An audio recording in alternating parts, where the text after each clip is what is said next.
Ini pohon akarnya tembus ke bawah jadi tumbuh lagi ya.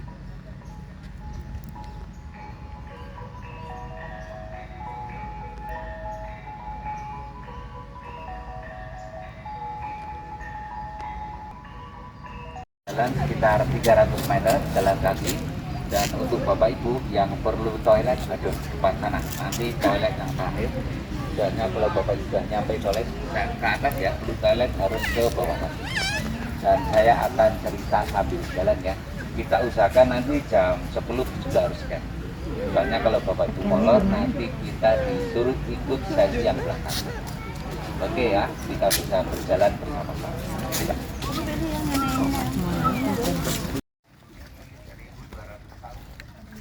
Rajanya Samaratunda, arsiteknya Dina Dharma, dinasti Chandra, kerajaannya Mataram kuno. Borobudur ini berasal dari kata Boro, artinya bidara. Budur ini dari bahasa Hindu Bali yang artinya di atas. Kalau orang Bali bilang buluhur, kalau orang Jawa dhuwur ya. Jadi Borobudur ini vihara yang ada di atas karena dibangun di atas sebuah bukit itu. Maksud dan tujuan dibuat candi ada tiga. Yang pertama sebagai pusat ajaran Buddha, kedua sebagai tempat ritual atau sembahyangnya, yang ketiga sebagai monumen zaman kejayaan dinasti Chandra. Yang membawa ajarannya Siddhartha Gautama yang berasal dari India.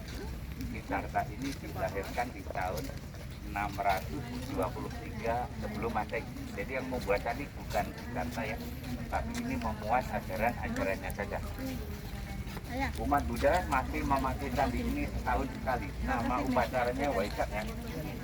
Tanggal 31 Mei besok. Itu upacara Waisak ya. Jadi Waisak ini ditutup nggak Pak? Nanti panas sekali di sana. Oh malah kemana? 10 ribuan sampai selesai biar tidak panas di sana. Terganggu ibadahnya. ada jalur khusus mereka Pak. Jadi kalau Waisak ini memperingati kelahiran Siddhartha Gautama, pencerahan setelah dia bertapa atau bermeditasi dan meninggalnya Siddhartha Gautama. Makanya dinamakan Ki Waisak Buddha karena tanggal dan bulannya sama. Letak Candi Ilang Jawa Tengah, bukan Jogja ya. Kalau Jogja itu ada Prambanan, itu Hindu. Magelang ini berasal dari kata Maha, itu artinya besar. Belang ini barisan gunung bukit yang mengelilingi. Jadi Magelang ini kabupaten yang dilingkari barisan gunung dan bukit-bukit, makanya dinamakan Magelang. Di Magelang ada 3 candi Buddha ya, Candi Mendut, Candi Pawon, dan Borobudur. Ketiga candi ini semua candi Buddha, tapi kalau dilihat dari udara atau dari ketinggian ini satu, ini karakter Buddha. Kalau candi Hindu beda. Kalau candi Hindu itu candinya terintegrasi, dia gerombol atau terkumpul satu titik atau satu lokasi. Dan nama candi Hindu itu nama dewa yang mereka yakini. Beda dengan Buddha. Kalau Borobudur macam kitab ya, yang dikasih bahas ya. Makanya Borobudur ini cara membacanya mulai dari timur ya ke arah selatan, barat, utara, kembali ke timur lagi. Jadi kalau bapak ibu langsung ke atas atau ke kanan nggak tahu ceritanya, dibaca clockwise. Jadi Borobudur ini ya, Borobudur ini kitab yang dikasih bacaan dibahas ya. Oke, untuk nomor 9 perlu kita lihat ke arah sana. Foto-foto di bawah sana. Yang lain tidak menunggu ya. Silakan, masih ada banyak waktu. Yang perlu data fotografer ada apa? Cukup melihat tangan kanan patung-patungnya. Ya. Tangan kanan. Tangan kanan patung ya. Oke. Ada yang mau brosur nggak? Nggak. Oke. Ini timur ya Bu ya. Timur ke arah selatan, barat, utara, kembali ke timur lagi. Jadi gini. Bentar. Jadi Buddha ini ajarannya filsafat ya. 100% Borobudur ajarannya filsafat. Enggak semua orang suka filsafat. Nah, filsafat itu ilmu cara mengajarkan berpikir, bukan menghamba. Kalau Bapak Ibu ingin menghamba, jangan sama orang filsafat. Jadi orang filsafat itu lawan bicara, diajak berpikir ya. Ini Kak, duduk dulu. Oke ya, di Buddha kan ini timur ya, timur ini Pak. Duduk situ boleh Bu. Timur artinya kelahiran ya. Selatan Mas Remaja, Barat itu tua, utara itu mati. Jadi Buddha ini mengajarkan manusia lahir sampai meninggal untuk mencapai surga. Oke, ini ada brosur ya. Sorry, Kak. Pinjam sebentar ya. Di Buddha itu Bapak Ibu sebenarnya membaca ini. Lihat ini aja. Oke. Simak, Pak. Ini Kak. Oke ya. Sebentar. Oke, boleh. Di timur sana, patungnya di brosur paling atas, Pak. Gini. Semuanya gini. Yang selatan sana, patungnya terbuka gini. Yang barat sana patungnya gini. Yang utara sana patungnya gini. Lantai 7 semua gini. 8, 9, 10 di atas patung di brosur paling bawah, Pak. Patungnya gini. Oke ya, saya tafsirkan satu-satu. Timur posisi tangan gini semuanya, Pak, nggak ada yang lain. Ini namanya bumi Separsamudra, yang artinya memanggil bumi sebagai saksi kelahiran manusia, atau bisa dibaca manusia dari tanah kembali ke unsur tanah. Setelah dari timur, selatan, Pak, selatan sana ya, di brosur nomor 2 dari atas, patungnya terbuka gini, Pak. Nama patungnya Ratnasambhawa atau Waramudra. Jadi di dunia kalau mau surga banyaklah berdharma, memberi, sedekah. Kalau di Hindu Buddha, memberi itu gini, Pak, menggelundungkan suatu. Kalau Bapak Ibu Kristen atau Islam, lebih baik tangan di atas. Itu melambangkan agama hanya 2. Satu agama bumi, satu agama langit. Agama langit ada 4 kitabnya. Zabur ini Daud, Taurat ini Moses, Injil itu Isa, Al-Quran Muhammad. Jadi kalau ada orang bilang Islam agama Arab, mereka harus banyak baca buku lagi. Setelah dari selatan ke barat ya, barat di sana, Pak. Nanti di barat semua patungnya gini, di brosur nomor 3 dari atas. Nama patungnya Dhyani Mudra atau Amitabha. Jadi masa senja tutah banyaklah beribadah. Ingat sama Tuhan kita. Yang utara sana Bapak Ibu, patungnya gini. Nama patungnya Abhaya Mudra. Utara dibaca kematian atau jangan takut atau jangan khawatir. Jadi jangan takut mati. Kalau amalan kita udah banyak. Karena relief di sana itu macam ajaran yang harus diamalkan sebagai bekal kehidupan selamanya. Lantai 7 gini, Pak, semua rahmat angin. Ini Witarka Mudra, berkhotbah beri ajaran. 8, 9, 10 patung dikurung-kurung dalam sebuah semua sama gini. Namanya Dharma Cakra Mudra, memutar roda Dharma atau roda kehidupan dunia. Saya ulang ya. Timur lahir, selatan mas remaja, barat tua, utara mati. Dalam Buddha, timur ini kosong artinya, utara kosong. Kenapa timur utara kosong? Jadi bayi manusia lahir itu tangan genggam. Ini kalau Buddha, manusia lahir gemuk kosong, tidak bawa apa-apa. Mati juga lepas, ini kosong. Jadi manusia datang kosong, pulang kosong. Ya, di sana karma atau amal perbuatannya. Karena dalam Buddha, puncak ilmu pengetahuan adalah ketidaktahuan itu sendiri. Karena manusia itu hakikatnya kosong. Jadi dalam Buddha, arah begitu penting, karena salah arah tidak sampai tujuan. Dan lain kali kalau Bapak Ibu datang kemari ya, blank sama sekali, tidak tahu arah utara selatannya, tapi masih hafal posisi tangan kanan patung-patungnya, Bapak Ibu pasti jadi tahu arah matanya. Karena dalam Buddha pintar tidak cukup, pintar harus mengerti. Jadi Buddha ini sebenarnya bukan agama.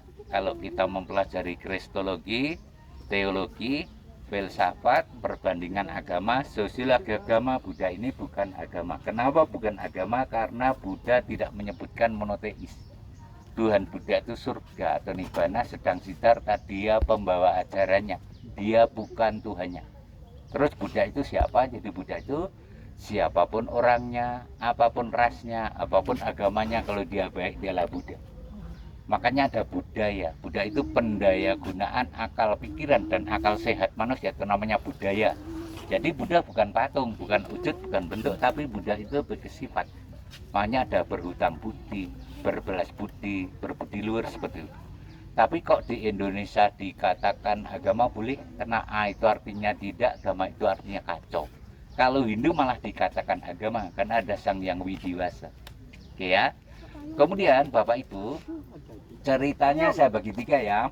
Pertama mitos, kedua legenda, ketiga sejarah. Kalau mitos mungkin Bapak Ibu pernah dengar nih. Katanya kalau dia rogoh patung, mikuis, minta keinginan terkabul, ini dalam Buddha nggak ada.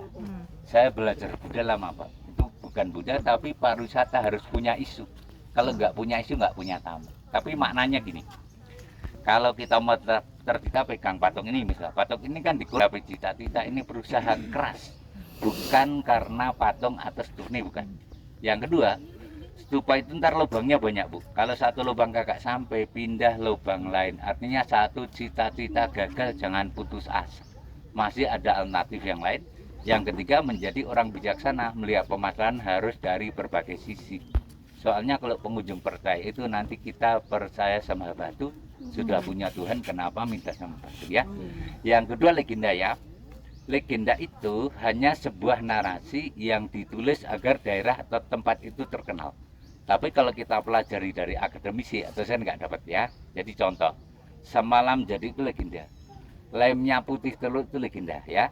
Ini di Borobudur. Borobudur ini diperkirakan pembuatannya selama 120 tahunan selama itu. Dan candi di Indonesia itu rata-rata 60 tahun ke atas selama itu. Tidak semalam ya. Lemnya putih telur juga nggak benar. Ini seperti Lego, puzzle atau Tetris. Lego, puzzle, Tetris. Katanya Italia itu penemu puzzle. Pada sini 1200 tahun sudah ada puzzle, Pak. Berarti kita duluan ya. Oke, kita pakai logika Buddha ya. Buddha itu mainnya logika ya. Gini, membuat candi ini hanya dengan dua kalimat, melawan dan memanfaatkan. Akhirnya candi ini jadi. Melawan, memanfaatkan itu gini, itu bicara gravitasi bumi, Pak. Membuat candi gini yang benar ya. Batu disusun dulu dari bawah ke atas. Setelah selesai disusun sampai di atas, dipahatnya mulai dari atas ke bawah pelan-pelan. Ya, belakangan ya, gini. Di Buddha misalnya ini ya. Ini tanah nih. Cara melawan gravitasi bumi, benda atau batu harus menempel tanah. Ini artinya yang kita lawan gravitasi bumi kita. Oke. Memahatnya dari atas ke bawah, ini membuang pecahan-pecahan batunya mudah ke bawah karena di bawah itu ada gravitasi bumi kita. Ibu bapak tidak mungkin punya rumah lantai atas dan bawah. Di sini ada anak tangga, ibu nyapunya kotorannya kan nggak mungkin. Itu yang pertama. Yang kedua, dari bawah ke atas ini humanistik manusia, dari atas ke bawah teistik Tuhan. Yang ketiga, semua pengunjung yang datang ke Borobudur kita digiring bicara dua agama. Agamanya dua, satu agama bumi, satu agama langit. Makanya Bapak Ibu perlu ketahui, umat Buddha sama Hindu sembahyang besok tanggal 31 Mei itu mereka keliling setua atas gede tuh. Mereka keliling 7 kali. Tapi searah jarum jam. Kalau searah jarum jam berarti energinya ke bawah. Ini clockwise berarti ke bawah. Kalau umat Muslim di Arab Saudi itu 7 kali putaran tapi unclockwise. Ini energinya ke atas, ini atas. Ini simbol bumi, simbol langit. Berbatu, Ka'bah batu. Mana simbol batu, kertas, gunting itu simbol-simbol di filsafat ya. Batu, kertas, gunting. Ya, oke. Jadi umat Hindu kalau Waisak datang juga kemari, mereka putar juga seperti ini. Tapi umat Hindu kalau mereka meninggal, ada perempatan di jalan-jalan di Bali itu, mayat diputarkan 3 kali tapi putarannya unclockwise. Kalau hidup searah, kalau mati gini. Maksudnya apa? Si jenazah ini sudah masuk dunia roh, bukan dunia kita sekarang. Jadi ini kiasan-kiasan lambang-lambang. Jadi jangan jalan mentah ya, harus dikupas dulu. Kemudian saya ceritakan ada 3 pesan Siddhartha, Pak. Kalau saya bilang pesan ini menurut saya ya sudah diingkari oleh umatnya sendiri. Siddhartha pesan pertama gini, pesan pertama ya.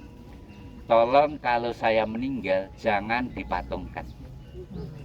Tapi yang udah membuat patung dia bilang ini patung lambang-lambang saja, bukan disembah. Karena ilmu patung ada 2. Asnam itu sembah, tamasya lambang. Jadi Buddha masuk lambang, bukan disembah. Tapi kenyataannya sekarang Buddha malah terkesan menjadi kaum pagan, penyembah berhalanya. Oke, yang kedua, Siddhartha pesan dalam bahasa India gini, Hum cenganahi puru kainahi, saya bukan orang baik, tapi tidak ada orang yang sempurna. Jadi Siddhartha itu selama hidupnya tidak mengaku baik, Pak. Sempurna punya Tuhan. Jadi jangan dikultuskan, nggak boleh. Dituhankan, alih nggak boleh. Yang ketiga, Siddhartha ini hidup normal. Dia punya istri namanya Gopaya Saudara dan punya anak juga namanya Rahula. Tapi kenapa Bante Biksu tidak menikah? Nah judulnya ya entah siapa yang salah lagi. Itu ya nggak jelas juga ya. Oke, sekarang kita pakai logika. Di Buddha itu ada 10 tingkat ya. Kama Dhatu 2 lantai, Rupa Dhatu 5, Arupa 3. Total 10 ya. Di Buddha itu dasa bumi sambara budara, 10 kesempurnaan Buddha. Kama dhatu di bawah, ini dunia nafsu, kejahatan. Tingkat atasnya rupa dhatu, ini manusia harus dengan akal dan pikiran, karena surga itu bagi orang yang berilmu sebenarnya. Arupa dhatu ada patung dikurung, itu dunia suci, terbebas dari hawa nafsu. Jadi 10 itu angka sains, Bu. Sains Buddha itu gini, 10 ya, 10 itu gini. Permukaan tanah kita ini 10 km ke atas itu oksigen sudah tipis. 10 km permukaan laut ke bawah itu cahaya matahari sudah tidak bisa tembus. 10 km horizontal itu terminal di rata-rata 10 kilo. Ada terminal ke Muntilan 10 kilo. Muntilan Sleman 10 kilo. Sleman Yogyakarta 10 kilo. Kenapa harus 10? 10 ini dihitung kekuatan kuda. Karena kuda itu 10 km harus istirahat. Gitu ya. Itu sains aja. Kemudian sekarang kudanya gak ada. Pindah ke Mitsubishi. Mesinnya ke kekuatan kuda. Jadi gitu ya. Jadi Buddha itu logika. Nanti kalau dengan filsafat dapatnya fisika matematika terapan, Pak. Jadi kalau Bapak Ibu masih percaya putih telur itu settingan Belanda agar Bapak Ibu nggak kenal fisika. Yuk kita lanjut ya.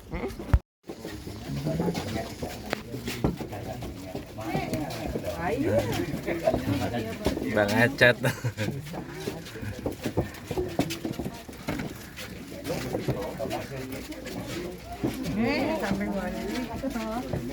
Main wall above behind you is meant to Buddha and Siddhartha.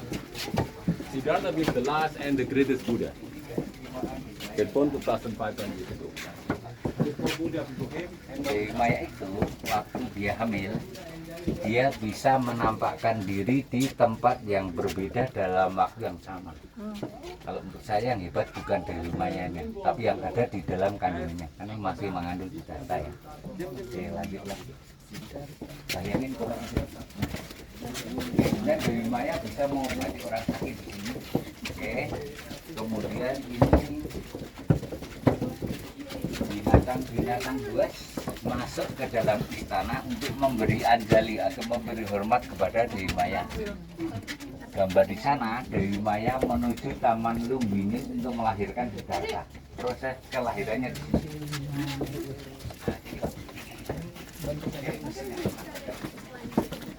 Ya, jadi Siddhartha ini kelahirannya ya. Jadi Siddhartha itu lahirnya di Taman Lumbini di bawah pohon bodhi. Setelah Siddhartha lahir dia bisa berjalan setelah pakai kedeteratenya. Oke. Dan setelah melahirkan Dewi Maya ini meninggal dunia dan Siddhartha diasuh oleh Gautami di sebelah sini. Ya. Jadi kalau kita putar kembali ke timur lagi. Ini baru satu panel, satu relief. Di sini ada 1460 relief ya. 1 jam itu nggak mungkin baca relief ya. Kita hanya baca mudra aja. Dan ini Borobudur ada 4 aliran Buddha ya, 4 sektor. Mahayana, Hinayana, Tantrayana, Yogacara. Keempat sektor ini ajarannya bertolak belakang. Tidak sama. Tapi hebatnya orang dulu mampu membuat satu monumen di sini. Kalau sekarang beda sedikit, ribut sendiri. Nah, ini bedanya ya. Jadi kita ke atas ini. Nah, berikutnya sini. Negara mereka belajar dulu tentang ini. Jadi guide itu asalnya sharing, Pak. Kalau kita beda. Kalau kami membawa domestik itu kita belajarnya bareng-bareng, gotong royong. Kalau orang luar rata-rata mereka udah belajar dulu ya. Oke, lanjut ya. Kita ada di selatan, Pak. Coba lihat, perhatikan tangannya semua terbuka ya. Ini yang pendek ini. Semua terbuka, Pak. Ini ya, semua patungnya. Tadi timur gini kan sudah kita lewati, dari selatan gini, kita posisi selatan, barat gini, nanti barat tengok kanan, barat ya. Oke, saya sederhanakan ya, tak sederhanakan biar simpel ya. Bapak Ibu pernah waktu SD belajar metamorfosa ya, telur, ulat, kepompong, kupu, lahir, masa remaja, tua, mati. Jadi Borobudur ini sebenarnya manusia dan manusia sebenarnya. Sebenarnya manusia ada lahir, ada masa remaja, ada tua, ada mati, dan manusia sebenarnya itu kembali ke Tuhannya ya. Kita pakai logika lagi. Kenapa di Buddha itu simbolnya harus tangan ya? Dari tadi tangan terus kan? Tangan kita ada apanya? Jadi tangan kita gini, Pak. Tangan kita ini identik untuk menunjuk arah, menunjuk benda, mengambil benda, dan menggenggamnya untuk menguasai. Tapi kalau manusia ada bicara tangan satu orang beda-beda, garis tangan beda, sidik jari beda-beda. Karena satu pemegang sidik jari di bumi ini satu karakter manusia, tapi diklaim juga dalam Buddha yang merusak bumi adalah tangan-tangan manusia sendiri. Gitu ya. Ini kiasan, Pak. Oke, stupa macam ini, stupa ya. Bisa baca dua nih. Kalau dari Buddha ini tongkatnya, ini mangkoknya yang diturapkan, ini teratainya, ini jubahnya. Kalau dari Hindu ini lingga, laki-laki. Yoni perempuan. Ada laki-laki, perempuan. Tadi kanan positif, ini negatif ya. Oke, kemudian di atas, di puncak candi nanti ada stupa yang dibuka hanya dua. Satu buka di timur, satu buka di barat. Timur itu artinya menyambut terbitnya matahari, barat tenggelamnya. Bahwa di sini ada siang dan malam, gitu ya. Oke, kemudian di sini sistemnya seperti Lego atau puzzle ya. Kita baru sampai lantai 4 masih ada.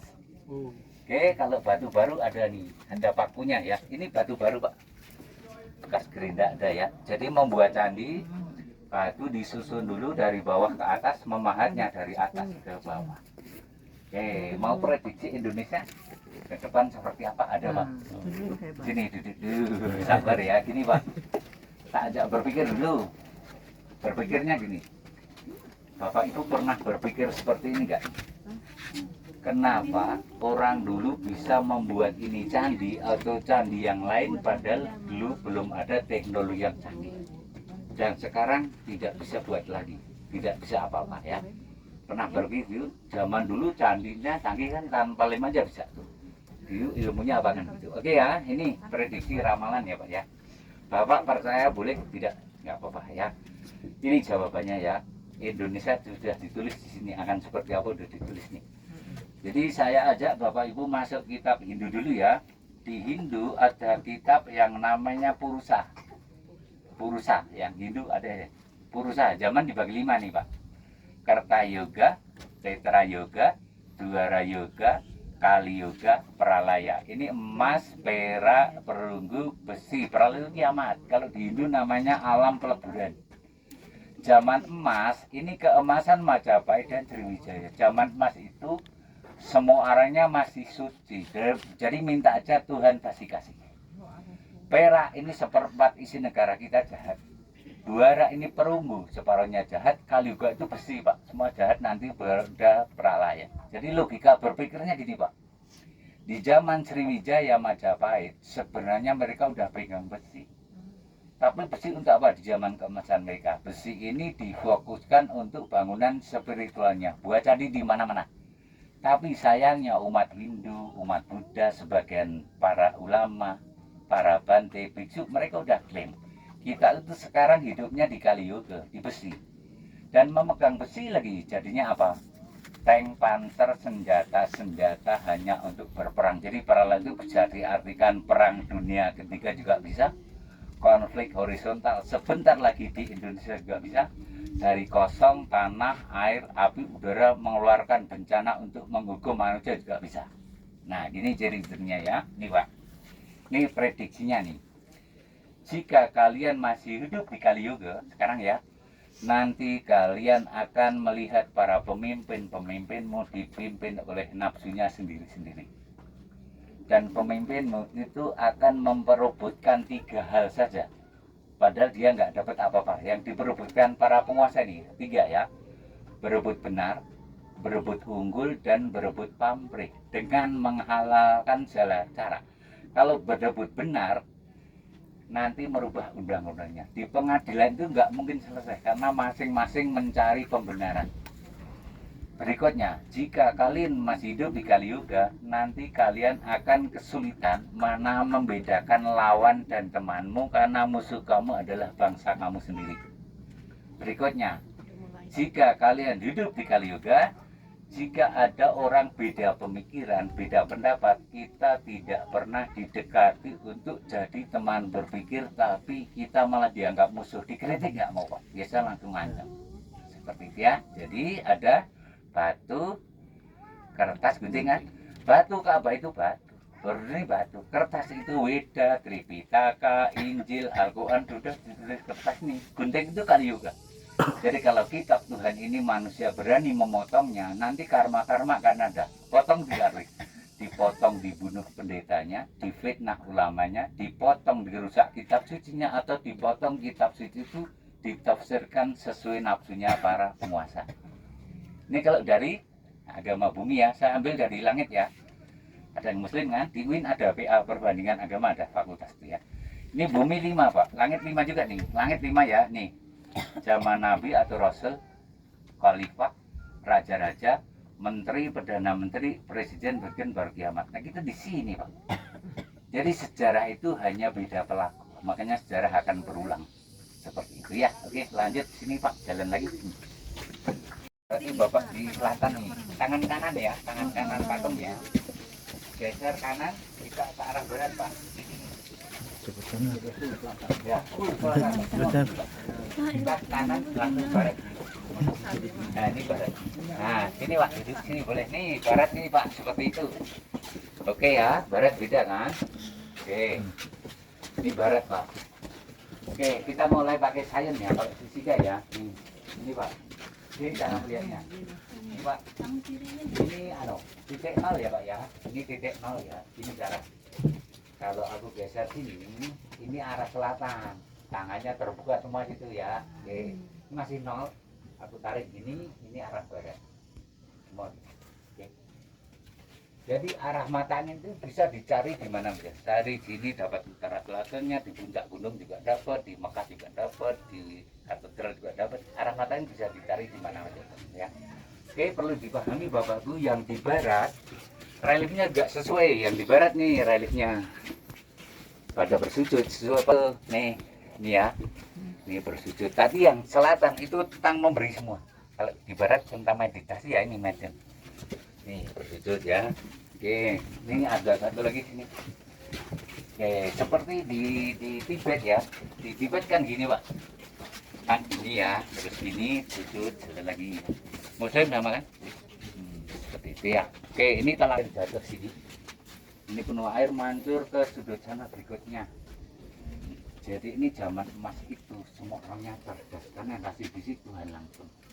Kita di besi sekarang. Yuk kita pakai fisika sekarang. Jangan pakai telur ya, kita pakai sains aja ya. Di fisika aja. Jangan ikuti telur, jangan legenda. Saya hanya akan mematahkan legenda.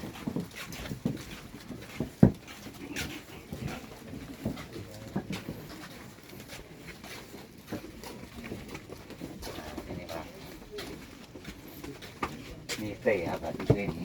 Taruh saya bagi dulu Pak. Oke, mungkin di sana separuh, sini separuh Pak. Nah, ada sini separuh ya. Yes, you put. Penderek bro.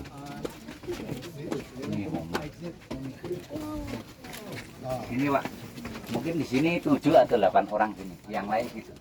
Oke, sudah sini Pak. Saya hanya akan menceritakan ini. Ini ya. Oke, tapi tadi. Borobudur itu kenapa tidak pakai semen situ Pak contohnya? Ada batu T ini Pak. Ini T. Ini T juga tuh. Semua T. Borobudur 100% tidak bisa lepas dari batu ini. Oke. Akan fisika ya. Jadi gini Pak. Batu tak ambil keluar, nanti yang atas kiri kanan pasti runtuh ke bawah. Karena di bawah ada di bumi. Nah, ilmu filsafat itu bangunan 1200 tahun ini bisa dibaca dengan caranya gini. Batu T ini sebenarnya zaman dulu difungsikan untuk membagi gravitasi agar beban lari ke kanan dan ke kiri. Dia tidak bisa beradu karena tertahan oleh yang vertikal. Berarti Majjhima Patipada Buddha, keseimbangannya di sini. Kalau Buddha namanya keseimbangan ya. Kalau di Buddha keseimbangan atau Majjhima Patipada. Kalau di fisika keseimbangan itu titik 0. Titik 0 fisika seperti ini. Kalau fisika ya. Yang suka fisika pasti tahu ya. Ini tongkat panjang Pak. Kita tarik ini yang berat nih. Ini tegak lurus, ini 0 nilainya. Ntar kalau dia miring gini, kasih lot benang di sini, ketemu 90 derajat lingkar jarinya pasti akan ketemu. Ini rumus sekarang mirip dengan Newton. Jadi Borobudur itu di sini tidak ada apa-apa, bisa melihat apa-apa, lihat rumus-rumus fisikanya. Gitu ya. Oke, jadi Borobudur ini sastra tidak tertulis, sabda tidak terungkap. Di sini nggak ada tulisan sedikit pun. Tapi kita jadi tahu apa-apa ya. Jadi Bapak Ibu, batu itu suci. Buktinya suci apa? Ini buatan ini. Sekarang kita di zaman besi, Pak. Sekarang kunci T dari besi buat apa, Pak? Kunci T dari besi buat apa? Jadi motor. Nah, Bapak ini hafal, kayaknya saya penagahnya. Maling, Pak. Maling bergizi gratis. Ajaran Siddhartha itu satu aja. Majjhima Patipada, bahasa Sanskerta itu artinya garis tengah atau keseimbangan. Keseimbangan gini ya, ini andalan Buddha nih. Jadi gini, keseimbangan itu gini, Pak. Kejahatan itu tidak bisa ditumbas habis, nggak bisa. Tapi kejahatan itu hanya bisa dipersempit ruang geraknya. Kalau kejahatan ditumbas habis, nanti polisi nggak kerja, Pak. Pendeta ulama nganggur, nggak ada orang jahat yang diajak baik, Pak. Mereka nggak berpahala nanti. Jadi gitu. Jadi senang yang badung-badung ya. Pendeta dapat ulama, ulama pendeta dapat pahala. Oke, jadi adanya orang baik, ada pembandingnya orang jahat, Pak. Makanya adanya kejahatan itu diamnya orang baik, nggak seimbang. Oke, kalau di kampus filsafat gini, Pak, pakai logika ya. Jika polisi dilantik oleh negara 5.000 polisi, nanti kejahatannya akan ada 20.000. Nah, hitungnya lebih dia. Yang 5.000 mati terbunuh oleh polisinya. Yang 5.000 ini bertobat nih, menjadi orang soleh nih, baik banget nih. Yang 5.000 kejahatannya makin kuat. Yang 5.000 lagi kerja sama polisi. Karena kejahatan itu harus ada konspirasi. Itu namanya keseimbangan. Nah, ini mau institusi, mau oknum terserah. Oke ya, itu namanya keseimbangan. Jadi keseimbangan itu kejahatan tidak bisa ditumbas habis, tapi kejahatan itu hanya bisa dipersempit ruang geraknya saja. Dan kejahatan itu sampai hari kiamat pasti akan ada. Karena endingnya nanti hak batil itu berkonfrontasi. Oke ya, seperti dia itu namanya Majjhima Patipada, keseimbangan. Jadi keseimbangan itu adanya kejahatan itu diamnya orang baik. Oke, lanjut naik lewat utara pelan-pelan ya. Sudut nih, kita ulang ya. Ini gini barat, patungnya karena tangan gini. Aku geser sini, ini utara, Pak. Utara patungnya gini. Jadi di sudut ini Bapak Ibu bisa membedakan, oh ini ya barat, ini utara, gitu ya. Karena arah mata angin itu bisa dicari di mana aja. Di Eropa dapat mata angin juga, di gunung dapat mata angin, dalam sumur juga dapat mata angin. Bebas kita. Ini konsepnya ini, Pak. Ini ya, ada 2 batu. Ini pemugaran kedua dikasih tanda. Ini pasangan dengan ini. Sebelum dibuka kasih tanda agar masang lagi nggak keliru. Kalau asal pasang nanti ini nggak bisa terbaca. Ini ada lubang 2 batu ya, di lock sini. Nanti timbal lagi batu di atasnya, di lock lagi. Jadi sekali lagi Bapak Ibu jangan percaya putih huruf itu settingan Belanda agar itu enggak.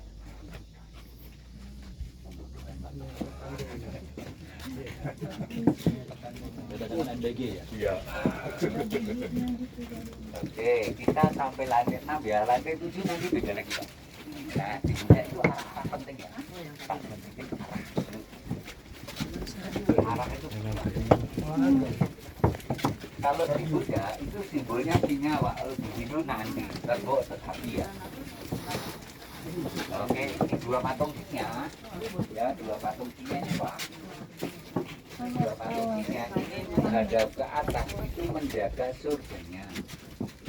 Di lantai bawahnya itu patung singa berhadapan-hadapannya, itu menjaga ajarannya. Oke.